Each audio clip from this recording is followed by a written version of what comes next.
Bonjour à tous, donc Gilles, agriculteur du Loiret. Aujourd'hui, on va s'attaquer aux semences de blé.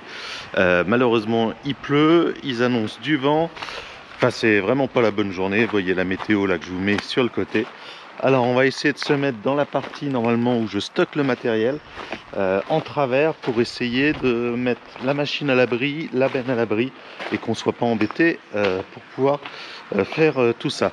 Donc, ce qu'on va faire, c'est qu'on va déplacer la vieille bro, la reculer, peut-être même la mettre dehors, on va voir, et pour pouvoir mettre la machine qui fait les semences le plus au fond possible en travers et pouvoir mettre la benne en travers toujours ici, enfin dans l'autre sens, contre la machine pour pouvoir faire les semences là sur le côté, et on ramènera tout de l'autre côté pour les stocker. Donc j'en ai pas mal à faire, j'en ai un peu plus de 20 tonnes.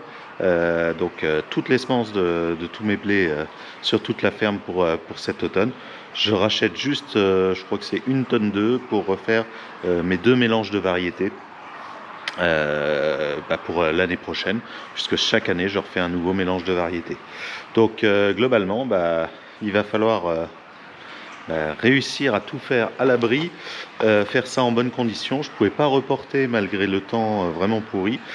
Pourquoi? Parce que on arrive début octobre, on va semer d'ici, dès que le temps va redevenir au beau, on va se mettre à semer, donc il faut que mes semences soient prêtes. Et si je passais mon tour, le prestataire ne pourrait pas avant le 15 octobre.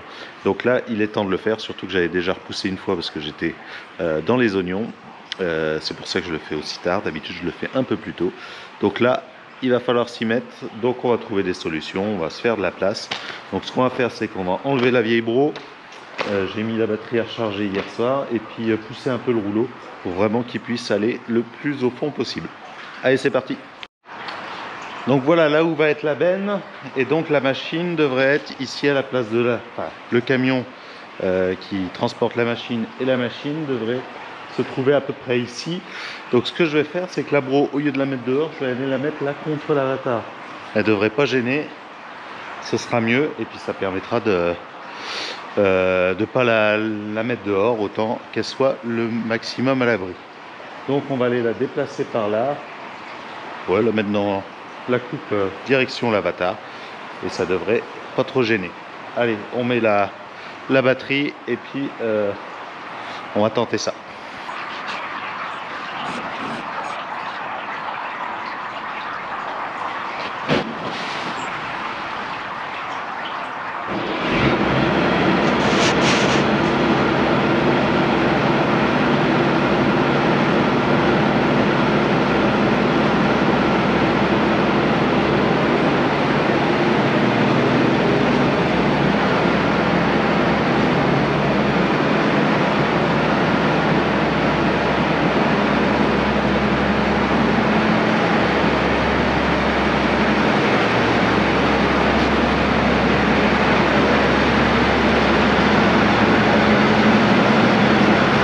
Dernière petite chose, je vais avancer un tout petit peu le rouleau pour vraiment que le camion de Eric qui va venir tout à l'heure aille jusqu'au bout. Ouais. Donc je vais prendre le TSCO, on va accrocher le porte-outil et puis reculer, ramener un petit peu le rouleau par ici, juste pour laisser un peu la place. Bon, ça y est, c'est parti. On a attaqué les semences. Je fais attention parce que là je suis en train de ramener les premiers containers dans le bâtiment, donc dans la partie où je stocke les semences. Hop, on va déposer celui-là là.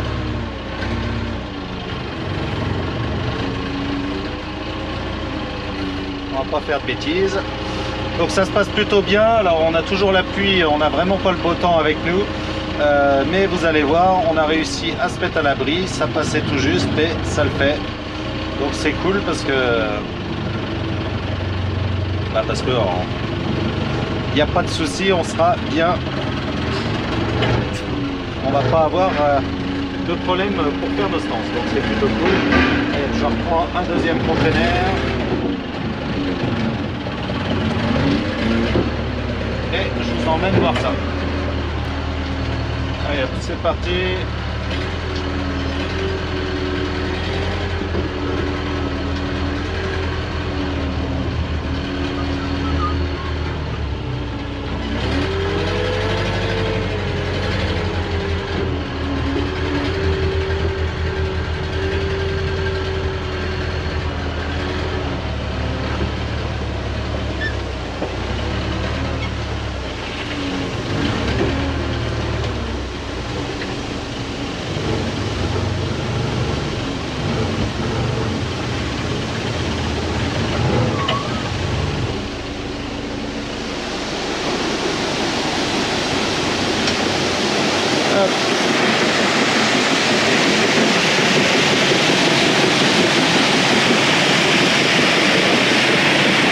On a réussi à se mettre en travers sous le bâtiment, la benne elle lève sous le bâtiment, c'est parfait, on est à l'abri, dehors il pleut, il y a un peu de vent, c'est très bien pour les cultures, mais c'est vrai que c'est toujours compliqué quand on doit faire ce genre de choses. Là on a pu faire de la place et se mettre à l'abri. Donc comment ça fonctionne? On emmène notre blé, moi mon blé il est stocké sur l'autre ferme, donc là j'ai tout mis dans 2 bennes. La première benne qu'on est en train de faire, ça va être le blé qu'on va mettre derrière les colzas, derrière les tournesols, tout ça. Donc la première chose qu'on fait, c'est qu'on va le trier. Donc dans cette machine, là à l'arrière, il y a un trieur rotatif.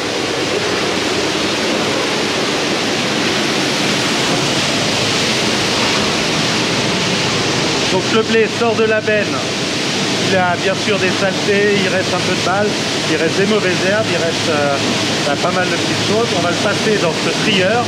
Donc on va le passer dans ce trieur. Concrètement, on a des alvéoles qui tournent et qui vont laisser passer tout ce qui est trop petit, plus petit que le blé qu'on veut garder.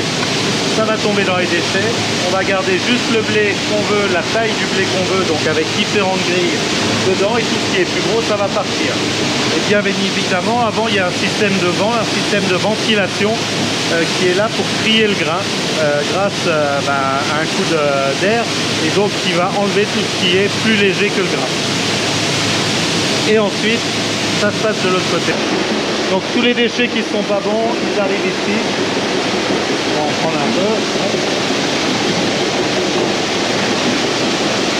Donc il y a des mauvaises graines. Donc là je vois des graines de raie gras. Il y a bien évidemment de la paille, et du petit grain. Tout le grain qui est un peu plus léger, qui en théorie a moins de risque de germer. On l'élimine aussi, comme ça on a vraiment que le plus beau grain.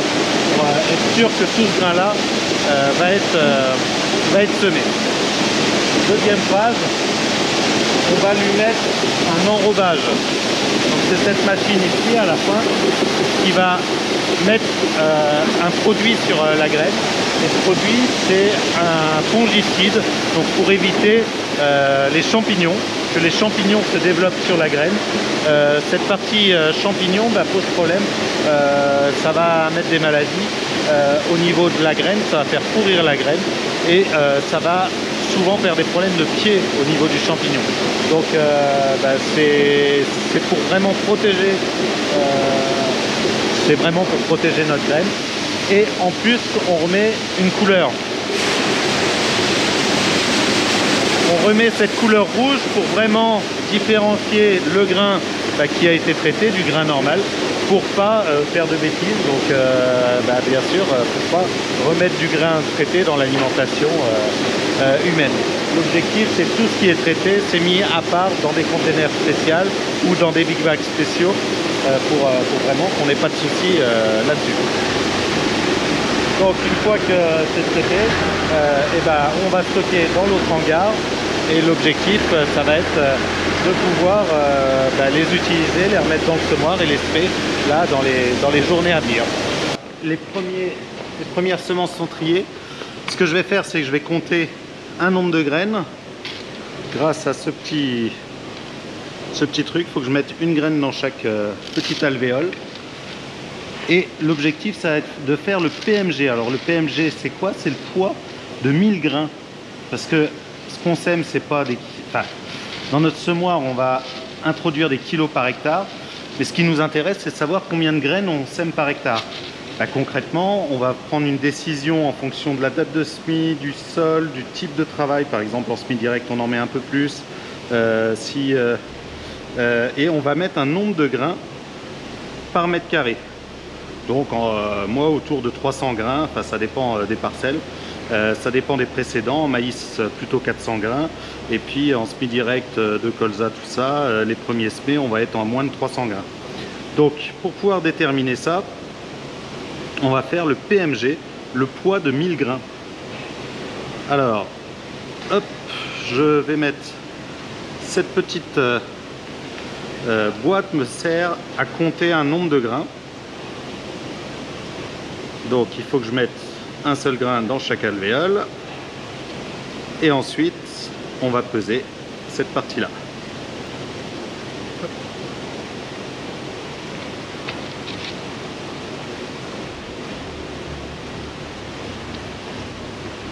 C'est un peu fastidieux, mais c'est plus facile que s'il fallait les compter un par un, compter 1000 grains un par un. Donc maintenant, il faut mettre l'ensemble de ces graines-là là-dedans.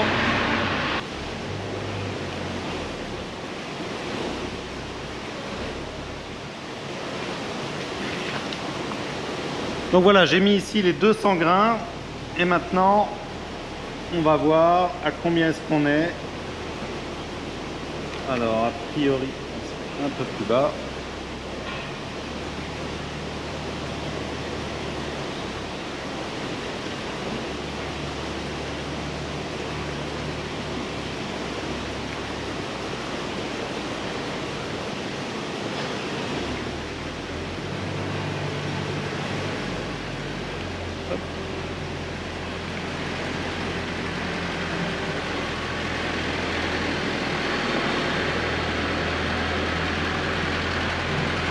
Donc on est à un PMG de 44. Donc pour 1000 grains, font 44 grammes. Alors pour 1000 grains, ça fait 44 grammes. Moi j'étais parti avec un PMG de 49, donc un PMG un peu plus gros. Donc là je vais tout remodifier. Donc avec un PMG de 45 grammes, ça me fait entre 144 et 157 kg par hectare, suivant les champs, les précédents, enfin un petit peu tout ça, parce que je suis entre 320 et 350 grains par mètre carré. Donc là, il me faut 12 tonnes 835 et en semences de ferme, 11 tonnes 500, hein, 11 tonnes 600, ce qui correspond à ce que j'ai besoin, puisque j'ai un petit peu de semences achetées aussi pour renouveler mes semences. Donc 11 tonnes 600. Donc là, ça y est, on est en train de faire la deuxième variété. Donc là, un blé plutôt prévu pour le maïs. Donc on met tout en big bag. Et grâce à ces petits supports, bah, c'est vraiment pratique, puisque là je peux charger les gros big bags à oignons que je reçois tous les ans, qui sont plutôt costauds, et ça permet de les charger avec ça, sinon au sol ça se tient pas bien. Donc là on a 7 tonnes à faire de cette variété, parce qu'il a un PMG beaucoup plus faible, 42. Donc j'avais prévu 8 tonnes, bah, il n'y a besoin que de 7 tonnes parce que le PMG est plus faible. Par contre, il y a un peu plus de déchets, comme vous pouvez voir. On a quasiment fait un big bag avec 4 tonnes, alors que tout à l'heure, avec 12 tonnes, on a fait un big bag entier. Donc il y a beaucoup plus de déchets, un peu plus de paille et plus de petits grains. Ce qui explique aussi que le blé est un peu moins lourd. Alors pourquoi est-ce que je fais ma propre semence et une semence de ferme? C'est essentiellement parce que la semence de ferme, déjà, elle me coûte beaucoup moins cher. Et deuxièmement, ça me permet de faire des mélanges variétaux. C'est-à-dire que là, que ce soit pour le blé de maïs ou le blé de colza, enfin le blé après un colza, c'est comme ça que je les appelle, ces deux types de mélanges, ils sont composés au moins de 8 variétés. Ça me permet de mélanger plusieurs variétés et d'avoir quelque chose, un mélange plutôt moyen qui résiste mieux aux maladies, parce qu'on a plusieurs types de blé, et ça permet de mettre un peu de biodiversité dans les blés, et donc d'avoir une meilleure défense contre les maladies, contre les insectes, parce qu'on a du barbu, du non barbu, enfin voilà. Ça permet de faire ces mélanges, et ça c'est vraiment l'avantage de pouvoir faire ses semences soi-même, c'est qu'on fait un peu ce qu'on veut. Et donc souvent on nous dit vous n'avez pas le droit de faire vos mélanges, tout ça, c'est ce que les gens qui ne connaissent pas l'agriculture nous disent, qu'on est pieds et mains liés avec les firmes de semenciers, qu'on ne peut même pas faire nos semences nous-mêmes. c'est faux, archi faux. Il y a la plupart des agriculteurs qui font leurs semences aussi eux-mêmes. C'est une possibilité, on en achète aussi parce qu'il faut renouveler. Et je pense que tous les agriculteurs, la plupart des agriculteurs font un petit peu des deux. Et voilà, et quand on fait des grandes surfaces, la semence de terre, c'est l'idéal. En une demi-journée, c'est fait, tout est là à la maison et ça se fait très bien. Donc voilà, j'espère que cette vidéo sur les semences de terre vous ont plu. Et puis moi, je vous dis à la semaine prochaine pour une nouvelle vidéo.